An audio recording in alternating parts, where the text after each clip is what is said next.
Hello everyone, welcome to the Career Focus. Ramayana, Mahabharata এই দুটি আমাদের ভারতের মহাকাব্য। মহাকাব্য ইংরেজিতে যাকে বলি এপিক। এরকম এপিক যেটা বিশ্ববিখ্যাত একটা আছে রামায়ণ মহাভারত ছাড়াও, সেটা ইলিয়াড ও ওডিসি, যেটা গ্রিকদের এপিক মহাকাব্য। কিন্তু রামায়ণ মহাভারত এই যে মহাকাব্য, তার মধ্যে একটি মহাকাব্য রামায়ণ পৃথিবীর মধ্যে ওল্ডেস্ট, সবচেয়ে প্রাচীন। মহাভারত পৃথিবীর মধ্যে সবচেয়ে বড় একটা মহাকাব্য। এতে প্রায় 1,00,000টি শ্লোক আছে। 1,00,000টি শ্লোক।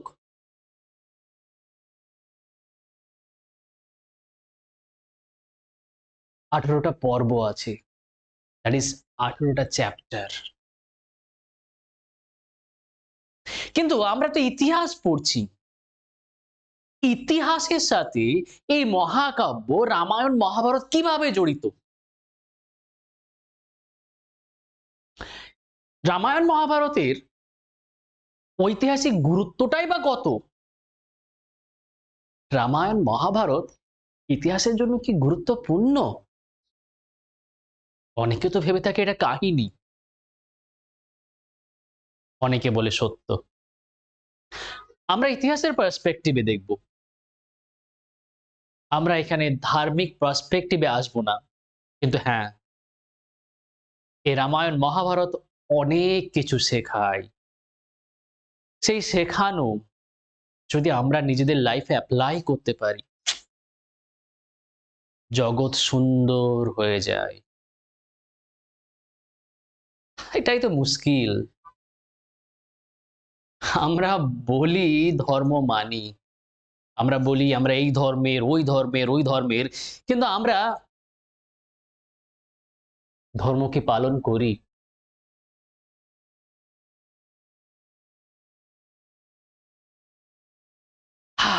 সঠিকভাবে পালন করলে হয়তো প্রবলেমই আসতো না। যাক, পরে কথা ওটা। হিস্ট্রির টপিকে আমরা আসবো, how Ramayana and Mahabharata related to the history. And আমরা আজকে জানবো পুরাণের কথা, জানবো উপবেদের কথা। চলো তাহলে স্টার্ট করছি আজকের ক্লাস, আজকের video, without wasting the time. Before going to the video, first of all তোমাদের ইন্ট্রোডিউস আমি করাচ্ছি। আমি তোমাদের হোস্ট এন্ড দোস্ত, তোমাদের ইতিহাসের গাইড বলতে পারো। সো যদি তোমাদেরকে এই চ্যানেল তোমাদের ভালো লাগে, এই ভিডিও ভালো লাগে, তাহলে অবশ্যই একটু লাইক করে দিও। আর এই ভিডিও রেগুলার পেতে তোমরা চ্যানেলকে সাবস্ক্রাইব করো। যদি আরো ভালো লাগে তোমাদের বন্ধুদেরকে রেকমেন্ড করতে পারো। So share with your friends. So let's start without wasting time. আমরা মেন জিনিস যেটা পড়ছিলাম, দেখো আমাদের থাম্বনেইলে আছে, সেই থাম্বনেইলটা হচ্ছে ইতিহাসের উপাদান। দেখতে পাচ্ছ, ইতিহাসের উপাদান, তাই না? এক মিনিট, হ্যাঁ একদমই ইতিহাসের উপাদান নিয়ে পড়ছি।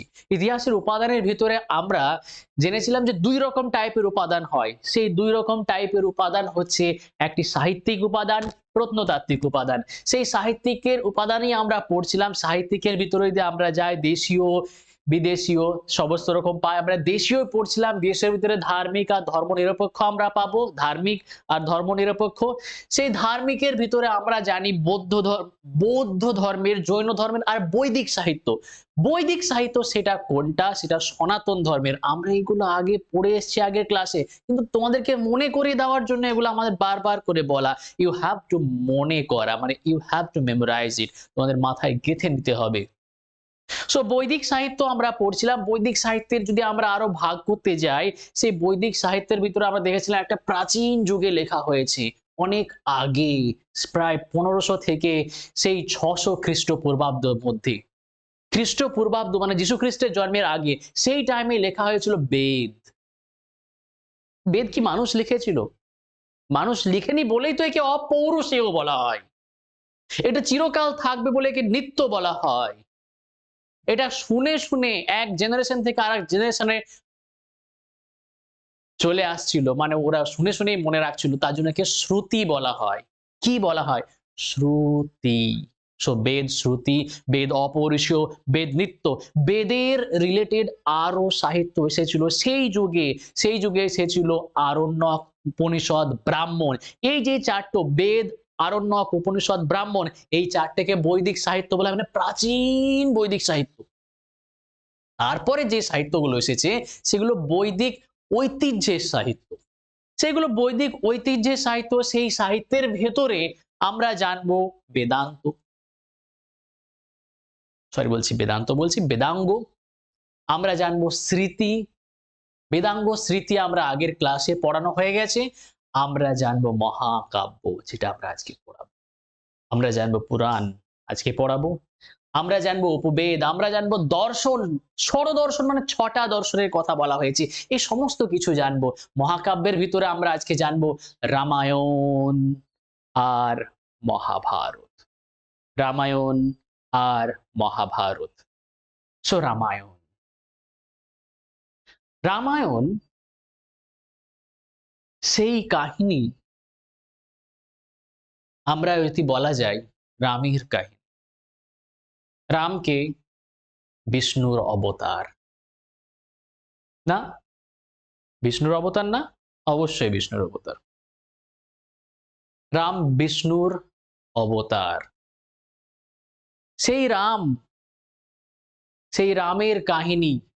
রাম কিভাবে 14 বছর বনবাসে থাকলো, কিভাবে অন্যায়ের সাথে লড়াই করলো, কিভাবে অন্যায়কে ন্যস্ত করলো, কিভাবে ন্যায়ের জয় এলো, সেই কাহিনী সেই রামায়ণে আছে।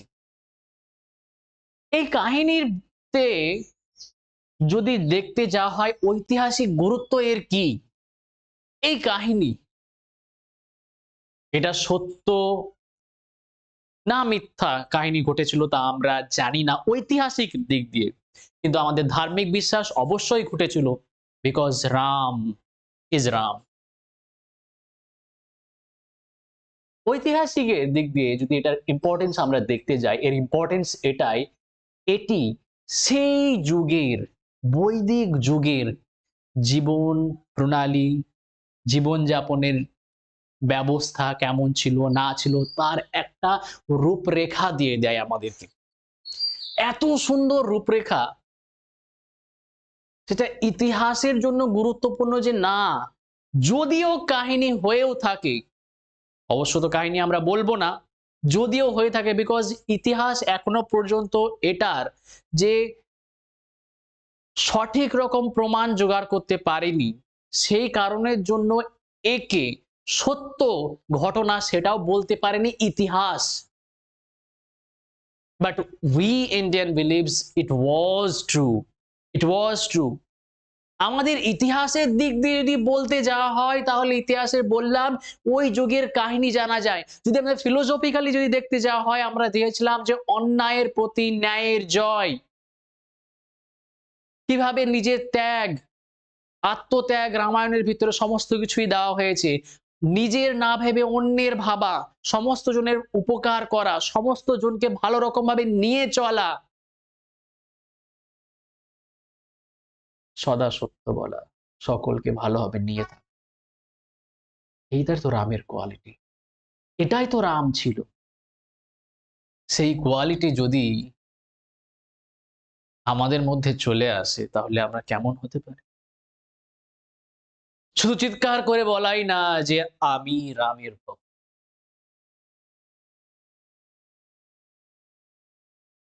তার কোয়ালিটি গুলো আমার মধ্যে আনা দরকার। That's the true knowledge, that's the true knowledge, এটাই তো ট্রু নলেজ। সো আমরা রামায়ণের কথা যদি বলি, রামায়ণ লিখেছেন বাল্মীকি। বাল্মীকি, বাল্মীকি, এই যে রামায়ণটা অনেক প্রাচীন, পৃথিবীর সবচেয়ে প্রাচীন মহাকাব্য, তার জন্য এই রামায়ণকে বলা হয় আদি কাব্য। কি বলা হয় আদি কাব্য। এই আদি কাব্য বলে একটা নাম মনে এলো, আদি পুরুষ বলে একটা সিনেমা এসেছিল। অবশ্য সিনেমাটা রামায়ণেরই কেই উপস্থাপনা করছিল, কিন্তু সিনেমাটা হয়তো ফ্লপ হয়ে গেছে বিকজ সিজিআই এতটাই খারাপ ছিল তার জন্য। কাহিনী নিয়েও কিছুটা গন্ডগোলের মধ্যে পড়ে যায়। কিন্তু আমি রামায়ণের কথা যদি ঐতিহাসিক বলতে যাই, রামায়ণের জিনিসগুলো, রামায়ণের সমস্ত কিছুই আমাদের লাইফে এতটা ইমপ্যাক্ট করেছে, আমাদের জীবনযাত্রা, আমাদের সবকিছুই। এমনকি মুভিজ, কালচার সবকিছুই। রামায়ণ খুবই ইমপ্যাক্ট করেছে। সেই যুগের সমাজ কেমন ছিল সে তো জানাই যায়, কিন্তু এখনো পর্যন্ত রামায়ণের ইমপ্যাক্ট ইনক্রেডিবল ইমপ্যাক্ট। ইনক্রেডিবল যেটা আমরা জানছি। রাম মন্দির অযোধ্যার সেখান থেকে আমরা জানছি it has a great impact on our society. অবশ্যই ইম্প্যাক্ট থাকা দরকার, শুধু মন্দিরে সীমাবদ্ধ থাকা দরকার নাই। রামের চরিত্র, রামের চরিত্র প্রত্যেক পুরুষের ভিতরে আসা দরকার, এটাই দরকার। মহাকাব্য বললাম সবচেয়ে প্রাচীন, এটার মধ্যে 24,000টি শ্লোক আছে। প্রথমে কিন্তু 24,000টি ছিল না, প্রথমে ছিল 6,000, তারপরে শ্লোক ধীরে ধীরে বাড়ে, পরে 12,000 অ্যাড করা হয়, আর তারপরে এখন হচ্ছে 24,000। মানে প্রথমে 6,000 ছিল, তারপর 12,000 অ্যাড করা হয়, মানে 18,000, তারপরে আবার আরো 6,000 অ্যাড করা হয়, দিয়ে 24,000 শ্লোকটি হচ্ছে এইটাই রামায়ণের ভেতরে আছে। রামায়ণের 7টি কাণ্ড আছে। কটি কাণ্ড? রামায়ণের 7টি কাণ্ড। এই 7টি কাণ্ডে রামায়ণ বিভক্ত। 7টি কাণ্ডে বিভক্ত। এই 7টি কাণ্ডে বিভিন্ন রকম কাণ্ড আছে, আমরা জানবো। সীতার কাণ্ড, এ কাণ্ড, ও কাণ্ড, অনেক কিছু কাণ্ড আছে। তোমরা রামায়ণ যদি পড়ো তাহলে খুব ভালো রকম ভাবে জানতে পারবে। তার মধ্যে ১ম আর ৭ম কাণ্ড, এটা হচ্ছে সবচেয়ে নতুন সংযোজন। বাস আমাদের রামায়ণের জন্য এতটুকুই পড়া দরকার, আমাদের এক্সাম পার্সপেক্টিভ এর জন্য। মেইন কথা রামায়ণ কে লিখেছিল সেটা সবচেয়ে বেশি জানা দরকার। রামায়ণ সবচেয়ে প্রাচীন মহাকাব্য, এটাকে আদি কাব্য বলা হয়। আদি কাব্য কাকে বলা হয় সেটাও জানা দরকার। রামায়ণে কয়টি শ্লোক আছে সেটা জানার দরকার। রামায়ণে কয়টি কাণ্ড আছে বাস। ওকে, চলো আমরা জেনে নিলাম রামায়ণ। এরপরে আমাদের আসছে মহাভারত। মহাভারত, মহাভারতও এখানেও একজন ছিল যে ছিল বিষ্ণুর অবতার। কিন্তু মহাভারতে ডাইরেক্টলি ইনভলভ কখনোই হননি উনি। তিনি কে? তিনি হচ্ছে কৃষ্ণ। স্বয়ং কৃষ্ণ অর্জুনের রথ চালক।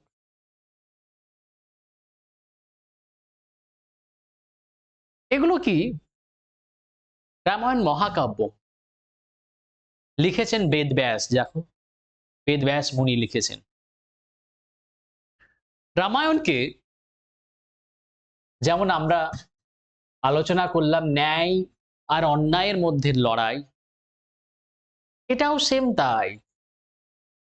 সঠিক জিনিসের জন্য লড়াই। সেটা হয়েছিল কৌরব আর পাণ্ডবদের মধ্যে। কৌরব আর পাণ্ডবদের মধ্যে। পাণ্ডবরা 5 ভাই ছিল, তার মধ্যে অর্জুনও ছিল। মহান যোদ্ধা বলা হয়ে থাকে অর্জুনকে। মহান যোদ্ধা, মহান যোদ্ধা।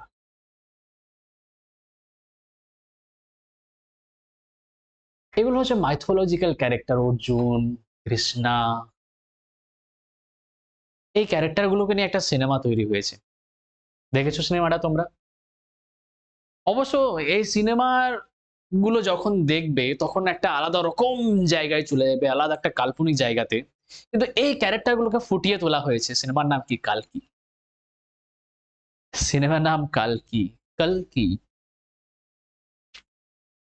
হ্যাঁ, ভালো, দেখবে একবার সিনেমাটা। মাইথোলজিক্যাল ক্যারেক্টার গুলোকে নিয়ে দরকার আছে এরকম ধরনের সিনেমাগুলোকে নিয়ে আসা। যেমন অ্যাভেঞ্জার্স এর, মার্ভেলস গুলোতে যারা গ্রিক ক্যারেক্টার, বিভিন্ন রকম ক্যারেক্টার গুলোকে গ্লোরিফাই করা হয়েছে। ওয়েস্টার্ন সিভিলাইজেশনকে ওখানে আরো রকম ভাবে গ্লোরিফাই করা হচ্ছে, যেটাকে আমরা সমস্ত বিশ্বের লোক দেখছি। বাহ, সবাই মার্ভেল ফ্যান। সেরকম আমাদেরও দরকার, আমাদের নিজস্ব হিরো নিয়ে আসা দরকার। সেই মাইথোলজিক্যাল ক্যারেক্টার থেকে আর কত বড় হতে পারে? থরও তো একটা মাইথোলজিক্যাল ক্যারেক্টার। সো আমি বলবো এটা একটা গ্রেট গ্রেট গ্রেট গ্রেট একটা প্রচেষ্টা, দারুণ। তোমরা দেখো মহাভারত রিলেটেড কালকি, মহাভারত রিলেটেড কালকি শুধু দেখো না, সেই ক্যারেক্টার গুলো সম্পর্ক নিয়ে অধ্যয়ন করো, কারা ছিল, কে ছিল, কিভাবে কি করেছিল না করেছিল, সমস্ত কিছুই। তাদের একটা মুখের কথা, যেটা উনারা প্রতিশ্রুতি দিয়ে দিল সেটাকে পালন করবেই করবে, সেই যুগের ক্যারেক্টাররা তেমন ছিল। এখন কি তা হয়? একটা কথা দিল, সেকেন্ডে সেই কথা উল্টে দিল। মুখে এক কথা, সামনে এক কথা, পেছনে এক কথা, ভিতরে এক কথা। হোয়াট? কি হচ্ছে? ভালো হচ্ছে না। যদি আমরা সত্যি রামায়ণ মহাভারতের দিকে যেতে যাই, আমাদের ভিতরে এই গুণগুলো আগে নিয়ে আসা দরকার। সত্য, তার মধ্যে একটা গুণ। সত্যতা তার মধ্যে একটা গুণ, সবচেয়ে বড় গুণ। যদি মানুষ, কোন মানুষ মিথ্যাকে একদম ত্যাগ করে দেয়, তাহলে অন্য কোন রকম দিকে সে যেতে পারে না। কোন রকম খারাপ কাজ সে করতে পারে না। একবার তুমি নিজেকে প্রণ করে নাও যে আমি মিথ্যা ত্যাগ করে দেবো। আজ থেকে আমি মিথ্যা ত্যাগ করে দেবো, মিথ্যা। দেখবে সব কিছু ত্যাগ হয়ে গেছে। একবার ভাবো মিথ্যা ত্যাগ করব। সো আমরা ইতিহাসের কাহিনী, মহাভারতের কাহিনী কিভাবে ইতিহাসের সঙ্গে রিলেটেড সেটা আমরা জানলাম। লিখেছেন বেদব্যাস মুনি, সবচেয়ে পৃথিবীর বৃহত্তম মহাকাব্য। এটি 1,00,000টি শ্লোক আছে। এখানে 18টি পার্বণ আছে। পার্বণ বলতে চ্যাপ্টার। এটার যে ভগবদ গীতা, এই মহাভারত থেকেই নেওয়া হয়েছে। ভগবদ গীতাটি কি? কৃষ্ণ আর অর্জুনের মধ্যে বার্তালাপ। কৃষ্ণ আর অর্জুনের মধ্যে সেই বার্তালাপ, সেখানে একটা শ্লোক আছে। কৃষ্ণ একটা শ্লোকটা বলেছিল, সংস্কৃতের ফার্স্ট শ্লোকটা আমি বলছি। यदा यदा हि धर्मस्य গ্লানির্ভবতি ভারত। আমি আর শ্লোক বলছি না, আমি এটার কথাটা বলছি বাংলায় অনুবাদ। যখন যখন এখানে এই ভূপৃষ্ঠে অন্যায় বেড়ে যাবে, তার চরম সীমায় আসবে, তখন ন্যায় প্রতিষ্ঠা করার জন্য আমি সমস্ত যুগেই অবতার নেব। কে বলেছে? স্বয়ং কৃষ্ণ। সিনেমা কালকি, দ্যাট কৃষ্ণের অবতার। মনে করা হয়েছে যে ওই কৃষ্ণের অবতার হবে। কৃষ্ণের অবতার হবে যেই টাইমে অন্যায় পিকে যাবে, একদম পিক, সেই টাইমে। তো কালকির অবতার আসবে, কালকির অবতার, নেক্সট অবতার, যেটা বিষ্ণুর অবতার কালকি। এই যে ভগবদ গীতা, যেটা কৃষ্ণ আর অর্জুনের মধ্যে বার্তালাপ, সেই বার্তালাপটা নেওয়া হয়েছে একটা পর্ব থেকে, একটা চ্যাপ্টার থেকে মহাভারতে। সেটা হচ্ছে ভীষ্ম পার্বণ। কি পার্বণ? পরীক্ষার জন্য ইম্পর্টেন্ট। ভীষ্ম পার্বণ থেকে নেওয়া হয়েছে ভগবদ গীতা। ভগবদ গীতা। আর মহাভারতের ভিতরে সবচেয়ে বড় হচ্ছে পর্ব বা চ্যাপ্টার, সেটা হচ্ছে শান্তি পার্বণ। সেটা হচ্ছে শান্তি পার্বণ। এই ছিল আমাদের রামায়ণ মহাভারত। পরীক্ষার জন্য এইগুলো ইম্পর্টেন্ট।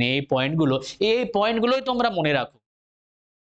কিন্তু আমাদের শুধুমাত্র এই যে কোনো এক্সামের জন্য হিস্ট্রি কেন পড়ানো হচ্ছে? বিকজ তোমরা হিস্ট্রিকে জানো, শেখো, সবকিছু করে তারপরে তখন তোমরা একজন সিভিল সার্ভেন্ট হও।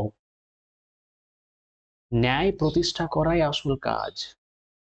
ন্যায় প্রতিষ্ঠা করাই আসল কাজ। যে রকম ভাবে যাও তোমরা, ন্যায় প্রতিষ্ঠা করো। যেই জায়গায় যাও ন্যায় প্রতিষ্ঠা করো। রামায়ণ মহাভারতকে নিজের ভেতরে নিয়ে যাও, নিজের চরিত্রের মধ্যে প্রকাশ করো।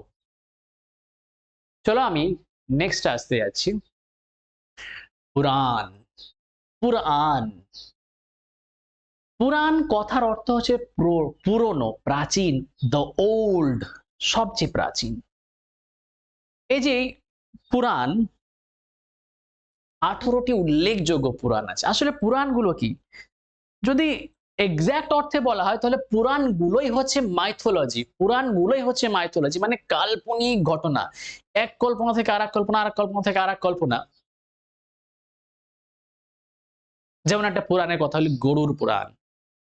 মৃত্যুর পরে কি সব ঘটনাগুলো ঘটবে সেখানে গরুড় পুরাণে বলা আছে। আরো পুরাণ আছে, বিভিন্ন পুরাণ। সেইসব পুরাণে বিভিন্ন দেবতার কাহিনী বলা আছে, বিভিন্ন জনের কাহিনী বলা আছে, বিভিন্ন রকমের বলা আছে, বিভিন্ন জায়গাকে গ্লোরিফাই করা হয়েছে। আসলে যদি বলা যায় এটা কল্পনা আর সত্যের সংমিশ্রণ।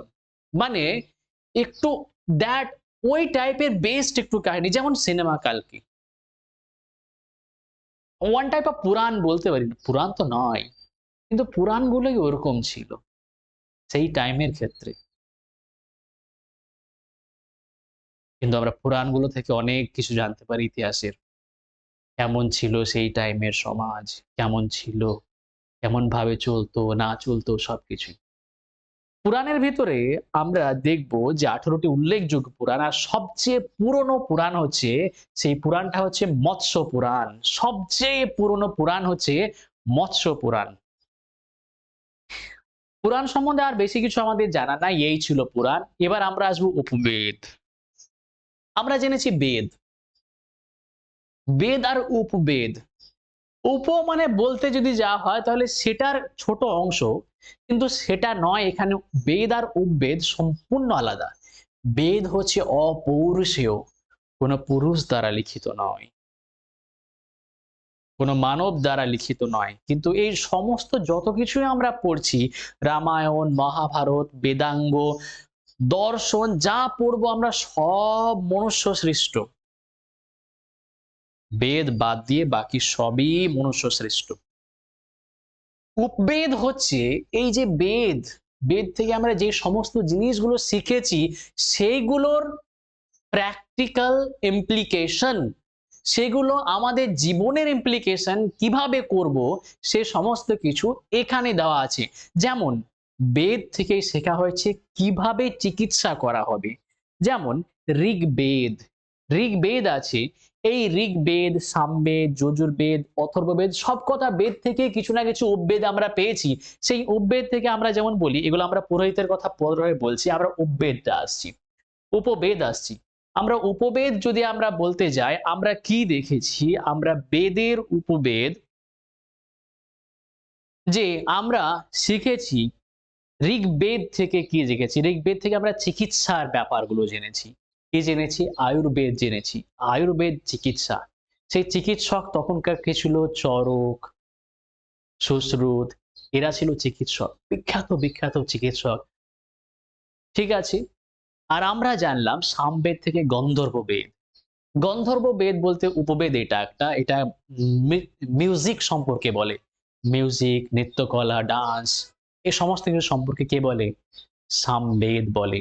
যজুর্বেদ, যজুর্বেদ থেকে আমরা ধনুর্বেদ শিখেছি, অস্ত্রবিদ্যাগুলো শেখা হয়েছে যজুর্বেদ থেকে।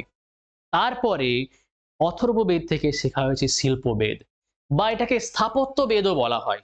কি বেদও বলা হয়? স্থাপত্য বেদ। যত ইঞ্জিনিয়ারিং, যত শিল্প টল্প সবকিছু ওখান থেকে শেখা হয়েছে অথর্ববেদ থেকে শেখা হয়েছে।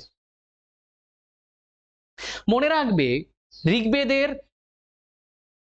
আয়ুর্বেদ, সামবেদের গন্ধর্ববেদ যেটা মিউজিক রিলেটেড, যজুর্বেদের ধনুর্বেদ, অথর্ববেদের শিল্পবেদ বা স্থাপত্যবেদ বলা হয়। ঠিক আছে।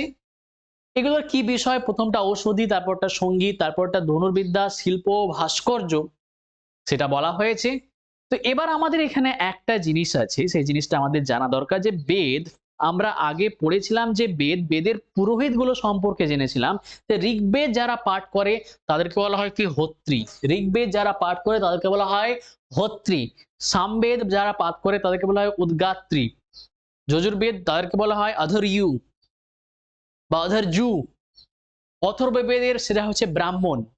সেরকমই উপবেদগুলি যারা পাঠ করে তাদেরও নাম আছে। যেমন আয়ুর্বেদ যারা পাঠ করে তারা হচ্ছে কি প্রজাপতি।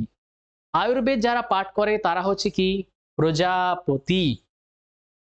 সামবেদ আয়ুর্বেদ বলছিলাম, গন্ধর্ববেদ যারা করে তারা হচ্ছে নারদ। নারদ মুনি সবসময় দেখবে একটা কি নিয়ে বেড়াতো, সিতার নিয়ে বেড়াতো। উনি ওই সিতারটা নিয়ে সবসময় বেড়াতো, সেটাই থেকে আমরা মনে রাখবো যে উনি মিউজিক রিলেটেড। সো গন্ধর্ব বেদ সেটা হচ্ছে মিউজিক রিলেটেড, আর সেটা নারদ মুনি, নারদ সেই পুরোহিতকে বলা হয় নারদ। আচ্ছা, বিশ্বমিত্র ধনুর্বেদ। বিশ্বমিত্র আমরা তো জেনেছিলাম অর্জুনদেরকে এদেরকে শেখায় কে, যে ধনুর্বিদ্যা শিখেছে সে হচ্ছে কি বিশ্বমিত্র। দারুণ, দারুণ, দারুণ, মানে উনি ধনুর্বিদ্যায় কৌশলী ছিলেন। এরপরে আমরা আসবো শিল্প ভাস্কর্যের জন্য। শিল্প ভাস্কর্যে যিনি আছেন তিনি হচ্ছে বিশ্বকর্মা। বিশ্বকর্মা পূজা করা হয় না? কেন করা হয়? এই যে বিশ্বকর্মা, যিনি এইগুলোর বেদের ইমপ্লিকেশন করা হয়েছে সেটা হচ্ছে বিশ্বকর্মা। দেখবে বিশ্বকর্মা পূজা সবসময়ই করা হয়। বিশেষ করে গভর্নমেন্ট জায়গাতে, ইঞ্জিনিয়ারিং ডিপার্টমেন্ট গুলোতে প্রত্যেক বছর বিশ্বকর্মা পুজো হয়েই থাকে, হয়েই থাকে।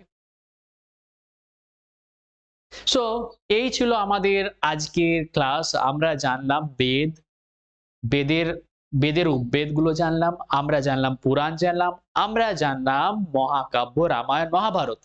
সেখানে আমরা এখানে ইম্পর্টেন্ট আছে যে বেদের উপবেদ কোনগুলো সেগুলো মনে রাখতে হবে। যেমন বেদের ঋগ্বেদের উপবেদ আয়ুর্বেদ, সামবেদের উপবেদ গন্ধর্ববেদ, যজুর্বেদের উপবেদ ধনুর্বেদ, অথর্ববেদের উপবেদ শিল্পবেদ বা স্থাপত্যবেদ। এদের পুরোহিতগুলো মনে রাখতে হবে। যেমন আমরা বেদের পুরোহিতদের কথা পড়েছিলাম, তেমনি উপবেদের পুরোহিতও মনে রাখতে হবে। উপবেদের পুরোহিত আমরা যদি বলি আয়ুর্বেদের, আয়ুর্বেদের কে? আয়ুর্বেদের হচ্ছে প্রজাপতি। গন্ধর্ববেদের নারদ, ধনুর্বেদের বিশ্বমিত্র, শিল্পবেদের বিশ্বকর্মা। সো এটাই ছিল আজকের আমাদের ক্লাস। আজকে এতটাই পর্যন্ত। নেক্সট ক্লাসে আবার তোমাদের সঙ্গে দেখা হচ্ছে। আর হ্যাঁ, আমরা নট অনলি ইতিহাস পড়বো না, আমরা শিখবো। যা শিখবো আমাদের লাইফে ইমপ্লিকেশন নিয়ে আসবো। কোনটা সঠিক সেটাকে রাখবো, বেঠিক সেটাকে তাড়াবো। ওকে, সো এটাই আজকে প্রমিস করি প্রত্যেকেই যেন এটাই আমরা যাই। আর একটা কথা বললাম না, একটা জিনিস ত্যাগ করো, মিথ্যা। চলো তাহলে নেক্সট ক্লাসে আবার দেখা হচ্ছে।